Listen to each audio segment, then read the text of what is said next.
Convidar Sua Senhoria, Luiz Carlos Prestes, para proferir uma palestra. Eu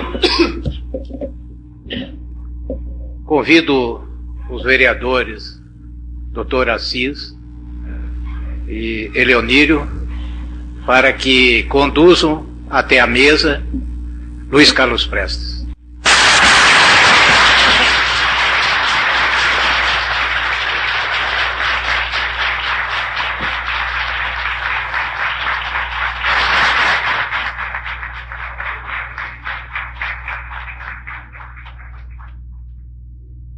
Cássio Caldeira. Também para compor a mesa, Dr. Dulce Pinheiro Machado.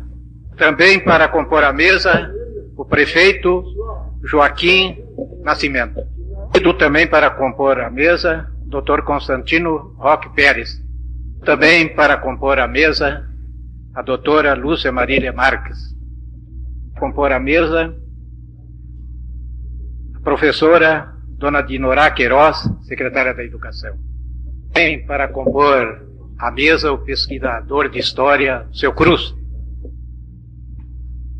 Tem para compor a mesa o doutor Betamin, sua esposa. A principal dessa reunião é ouvirmos a palavra de Luiz Carlos Prestes, que é um livro aberto da nossa história que ele ajudou a escrever. De São Luís Gonzaga.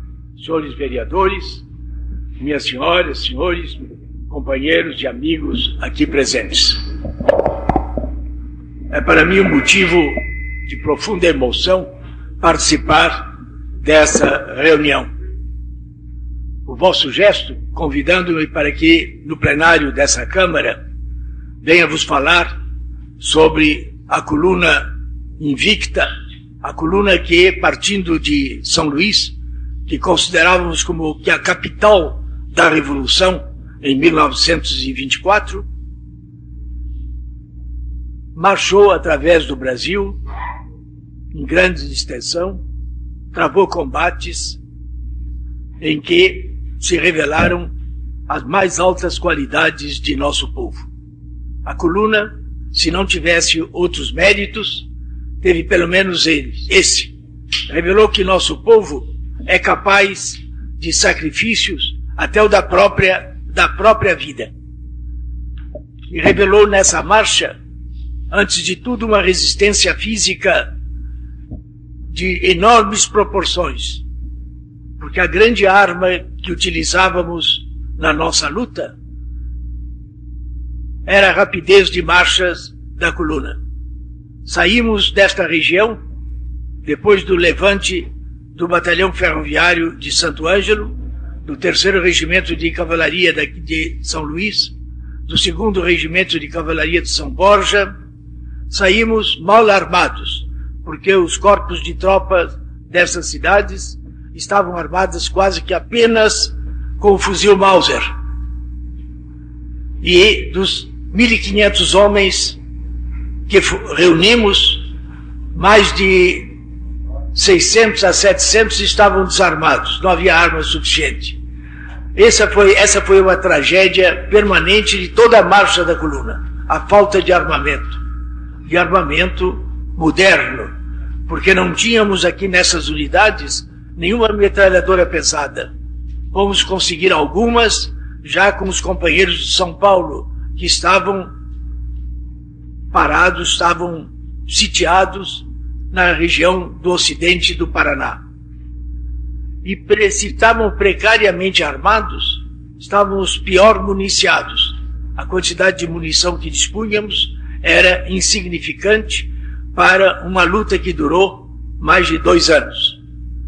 De maneira que nessas condições concretas, termos nos empenhado numa marcha, enfrentando tropas muito superiores às nossas, era realmente um feito que exigia dos seus soldados, porque neles é que estava a força da coluna, dos seus soldados oficiais e comandantes dos diversos destacamentos e outras unidades da coluna, uma abnegação sem limites, uma confiança serena, mas total, no comando para obedecer às suas ordens e para cumprir realmente cada um o seu dever.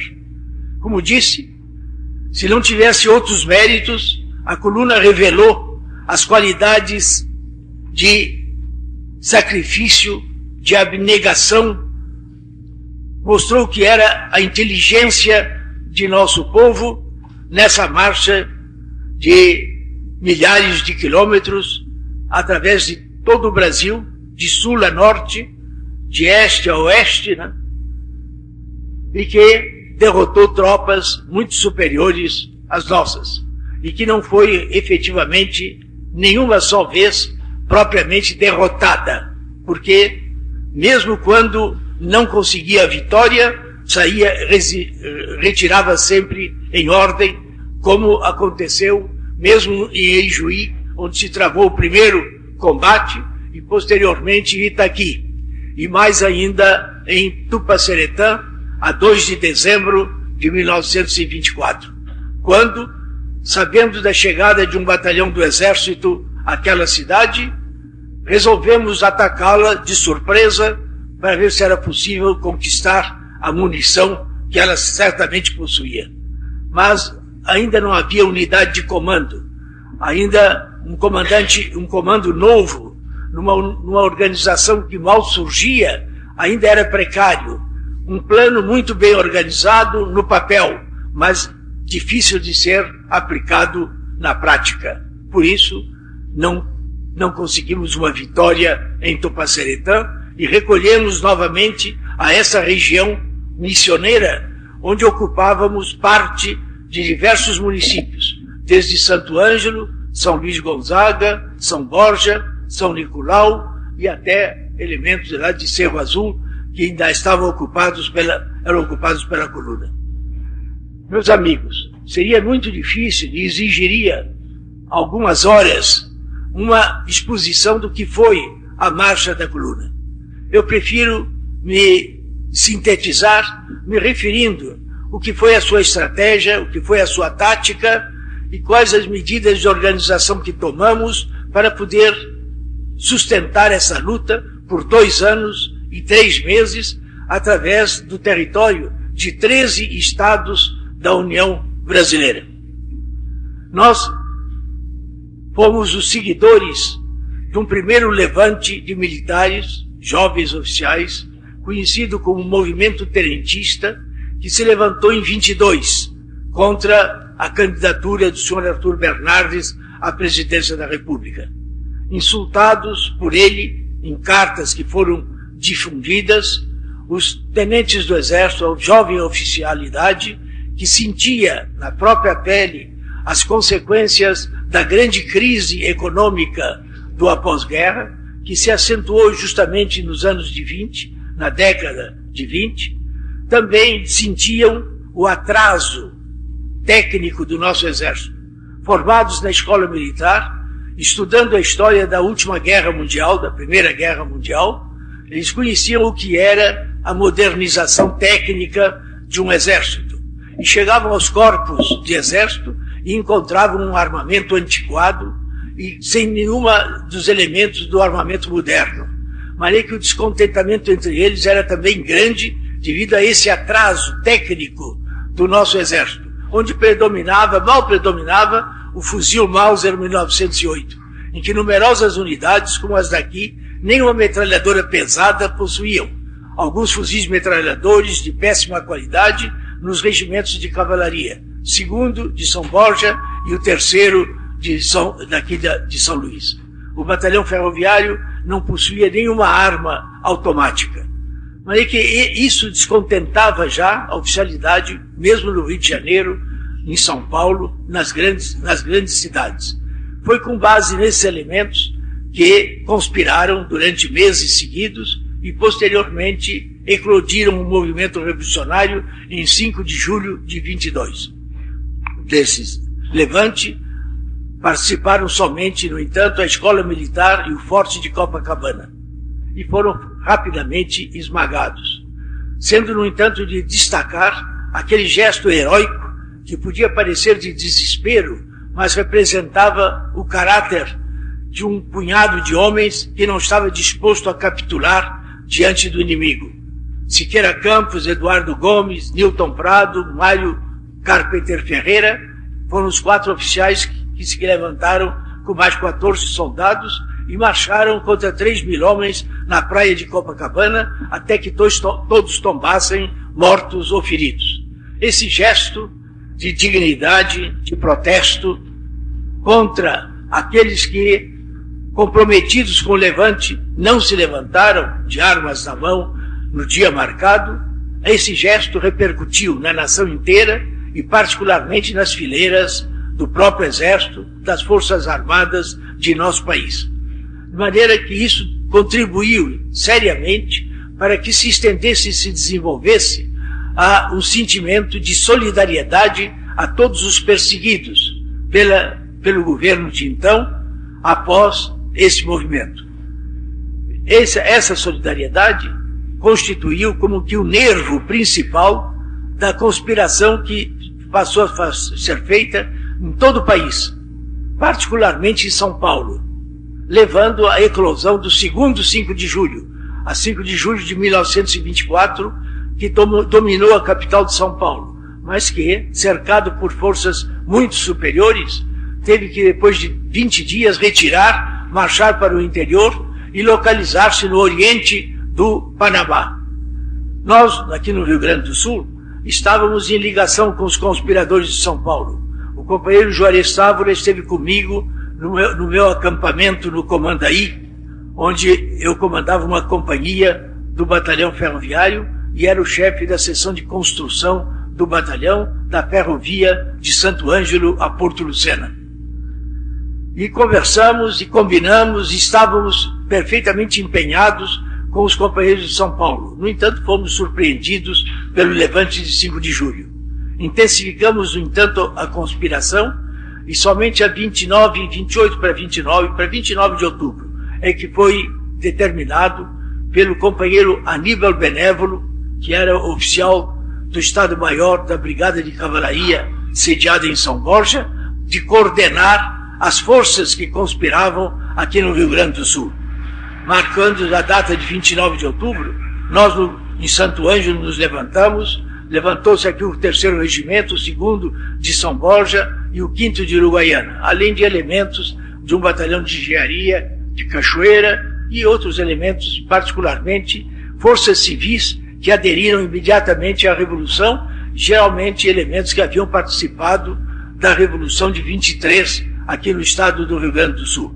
Pedro Arão, Honório Leme, Zeca Neto e outros que se apresentaram, se ligaram ou em Uruguaiana ou aqui em Santo Ângelo e São Luís. Essa coluna chegou a ter 1.500 homens, mas, como disse de início, mal armados, precariamente armados e quase sem munição, com muito pouca munição. Foi com essa coluna que iniciamos a marcha após ficarmos 3 meses nessa região, à espera de que os companheiros que estavam no Iguaçu nos enviassem armamento e munição. Mas isso foi impossível, porque os guardas aduaneiros na Argentina não concordaram com isso. Depois que compreendemos que isso se passava, travamos o combate de Tupaceretã, em que não conseguimos uma vitória, retiramos em ordem aqui para a mesma região. E esperamos que o governo avançasse, as tropas do governo avançassem. Compreendemos desde o início, por informações que possuíamos, que a tática do governo era a célebre tática ensinada nas escolas militares pela missão militar francesa. Sitiar, procurar sitiar e esmagar a coluna aqui em torno de São Luís. Nessas condições, achamos que o mais conveniente era atraí-la para São Luís, o mais possível, para quando estivesse bem próxima, bem empenhada no objetivo geográfico, nós pudéssemos passar entre 2 colunas, das 7 colunas que o inimigo tinha, e qualquer uma delas era superior à nossa força. E realmente, no dia 27 de dezembro, reunimos todas as guardas que estavam espalhadas pela periferia, cobrindo as diversas estradas de acesso a essa região, e, reunidas essas forças em São Miguel, iniciamos a marcha em direção ao Juizinho, onde chegávamos no dia seguinte pela manhã, na madrugada do dia seguinte, tratávamos de atravessar o rio para combater uma força de reserva, porque o governo tinha efetivos tão grandes que podia ter ainda forças de reserva nos arredores da região. Combatemos essa força no Arroio Conceição, no dia 29 para 30 de outubro, e avançamos, derrotamos e avançamos para o norte. Nessa oportunidade foi que tombou o senhor Aragão Bozano, que era o comandante dessa tropa, causando uma surpresa muito grande para o governo do estado e para o comando da região, que estava nas mãos do general Andrade Neves, em Porto Alegre. Avançamos para adiante, para o norte, procurando chegar a Iguaçu para levar nossa solidariedade aos revolucionários de São Paulo. Chocamos-nos na Rabada, no dia 3 de janeiro, com tropas do inimigo que pretendiam obstar o nosso avanço para o norte.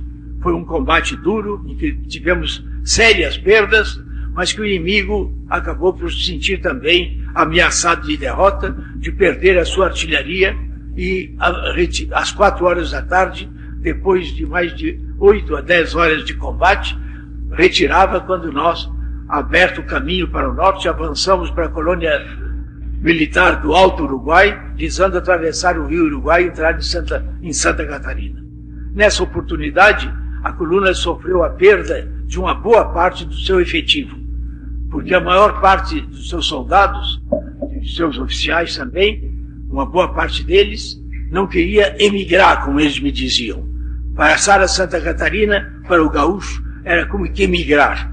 E entramos em Santa Catarina com os efetivos já reduzidos. E conseguimos finalmente chegar ao Paraná, depois de atravessar um rio caudaloso, como era o rio Uruguai, e de travar sérios combates nas fronteiras de Paraná e Santa Catarina, com as tropas do senhor Paim Filho e do coronel também, comandante da Força Pública do Rio Grande, que era o coronel Claudino Pereira, que avançara do sul para o norte, procurando perseguir a coluna.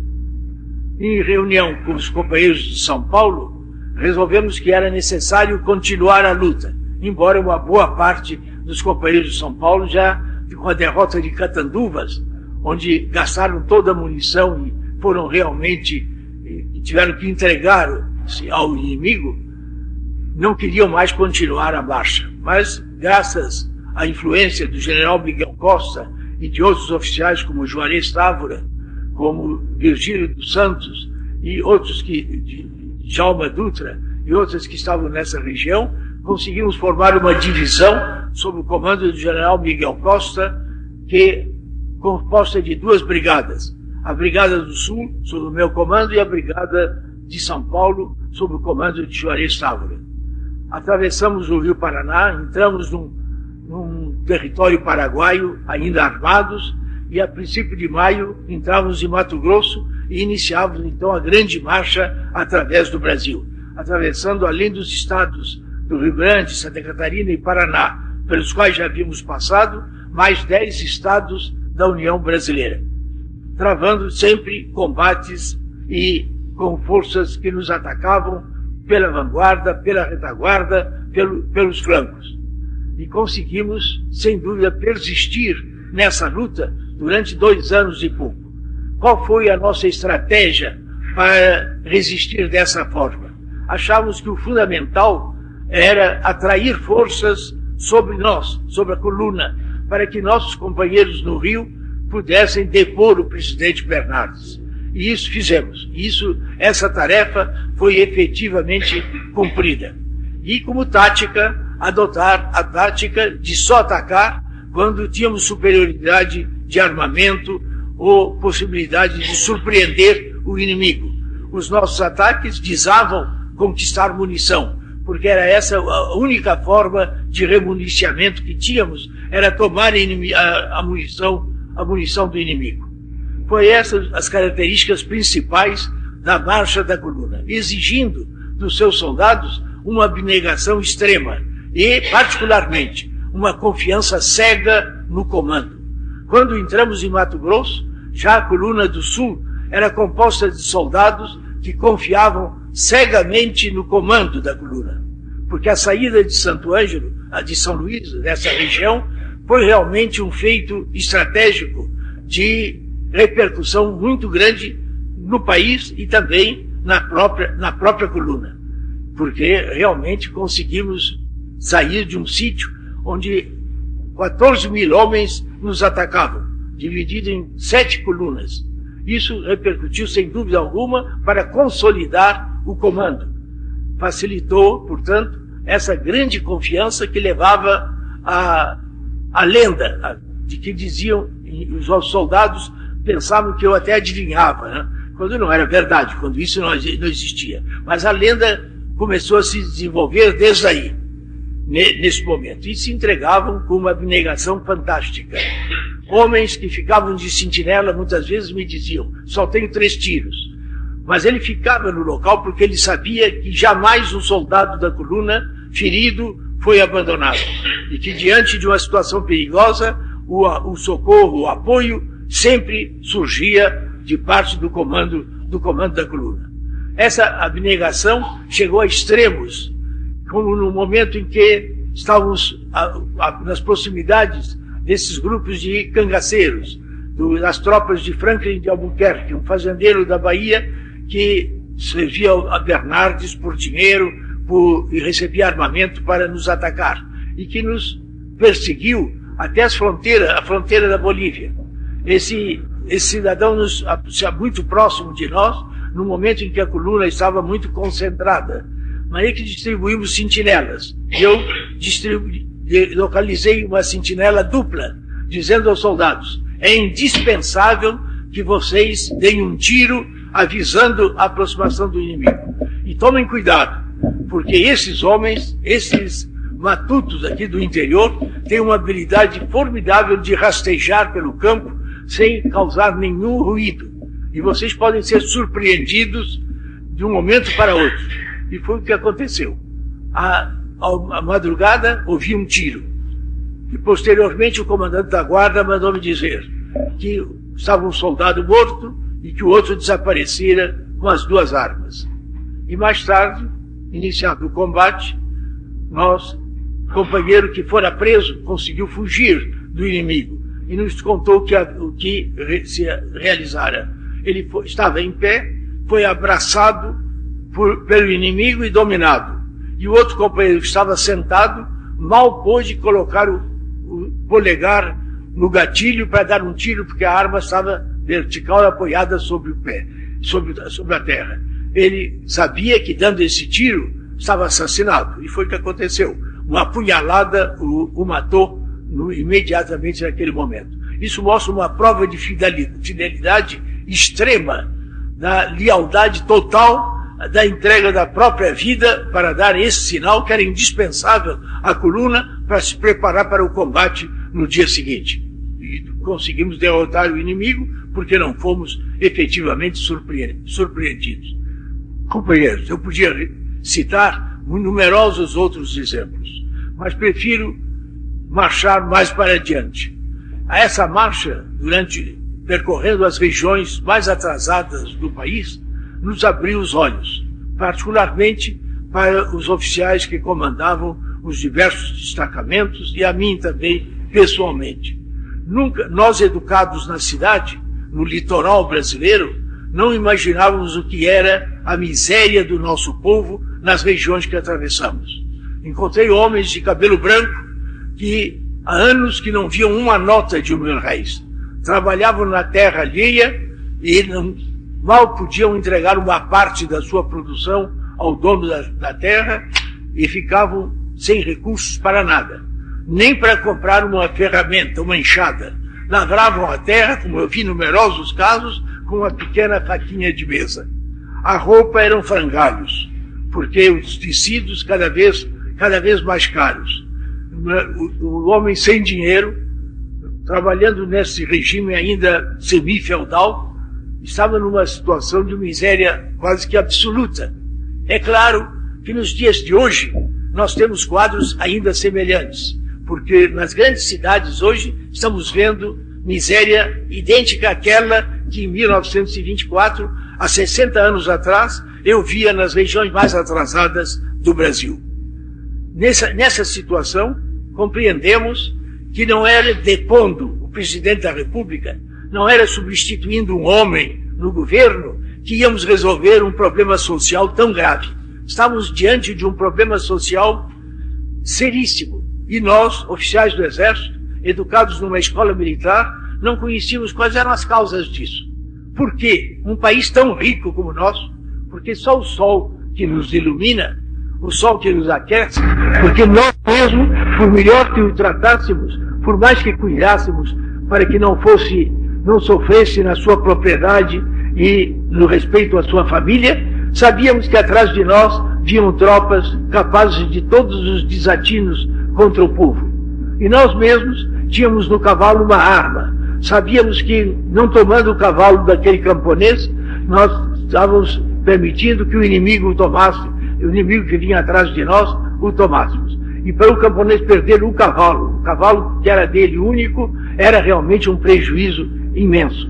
Diante desse quadro é que resolvemos que uma marcha que podíamos continuar, porque já tínhamos resistido 2 anos ou quase 2 anos, e foi levado ainda por 2 anos e mais 3 meses, podia ser até repetida. Tínhamos condições para repetir aquele feito. No entanto, achamos que seria um absurdo continuar uma luta que não ia dar uma solução efetiva ao problema que nós desejávamos resolver, que era o da miséria, do atraso, da ignorância em que vegetava o nosso povo. Preferimos emigrar para a fronteira mais próxima, que era a da Bolívia, entrar num país estrangeiro, para poder então estudar e verificar qual era a causa dessa situação. Por que um país tão rico, o povo vivia nesse estado de miséria tão grande? E no estrangeiro, só depois que os soldados puderam voltar para o Brasil, passei 1 ano na Bolívia e fui a Buenos Aires, onde tive essa oportunidade de estudar. E estudando, dei um passo que foi, sem dúvida, estranho para uma grande parte do nosso povo, porque somente na ciência econômica e social marxista-leninista eu encontrei uma resposta que satisfez a minha razão, que me informou realmente onde estavam as principais causas dessa situação, que estavam no domínio do latifúndio, do monopólio da terra nas mãos de uma minoria da população e na dominação imperialista pelo capital estrangeiro em nosso país. Que era necessário era combater esses 2 inimigos. E, tornando pública a minha posição, passei a ser um perseguido político. Não pude mais voltar para o Brasil, apesar do movimento de 30, porque a anistia era concedida a todos os tenentes de 22, de 24, mas não era concedida aos comunistas. Um deles, Otávio Brandão, em janeiro de 1930, de 31, quando justamente a anistia era concedida, foi embarcado pelo senhor Luzardo, chefe de polícia, com a mulher e 3 filhas pequenas e mandado para o estrangeiro. Quer dizer, era essa a perseguição. É claro que nessa situação eu não podia voltar ao Brasil. Não podendo voltar ao Brasil, continuei no estrangeiro, estive na União Soviética e somente em 35 é que eu voltei ao Brasil para lutar contra o fascismo, meus amigos. Porque nessa época surgia em nossa terra o integralismo que ameaçava a nação com um regime nazista ligado realmente à peste parda de Hitler. Por isso que eu voltei ao Brasil naquela época, porque os comunistas brasileiros haviam organizado uma amplíssima frente única, a mais ampla que já existiu, não só no Brasil, como na América Latina, a Aliança Nacional Libertadora, que lutava contra a fascistização do Brasil. O movimento de 35 foi derrotado e os revolucionários, aqueles que tomaram parte da insurreição de 35, foram condenados a muitos anos de prisão. Eu fui condenado por um tribunal de exceção, um tribunal fundado depois dos acontecimentos, que é o Tribunal de Segurança Nacional, a 47 anos de prisão. É claro que não cumpri esses 47 anos, mas cumpri 9 anos de prisão em condições de tortura, porque o isolamento para um ser humano é uma tortura já com poucos dias, quanto mais com anos seguidos de isolamento total é que eu estive preso. Somente em 45, com a liberdade para os presos políticos, que não foi nem anistia, foi uma liberdade para os presos políticos, porque se fôssemos anistiados, os oficiais que haviam participado voltariam para as fileiras do Exército. Uma pequena anistia primária ou parcial foi concedida mais tarde, em 58. Mas eu consegui, no entanto, o povo carioca, o povo do Rio de Janeiro, me elegeu senador nas eleições de 2 de dezembro de 45. Mas esse meu mandato durou muito pouco. Eleito por 9 anos, para ser senador por 9 anos, de acordo com a Constituição aprovada em 46, eu mal pude ser senador menos de 2 anos. Perdi o meu mandato pelas medidas tomadas contra os comunistas, colocados novamente na clandestinidade a partir de maio de 47.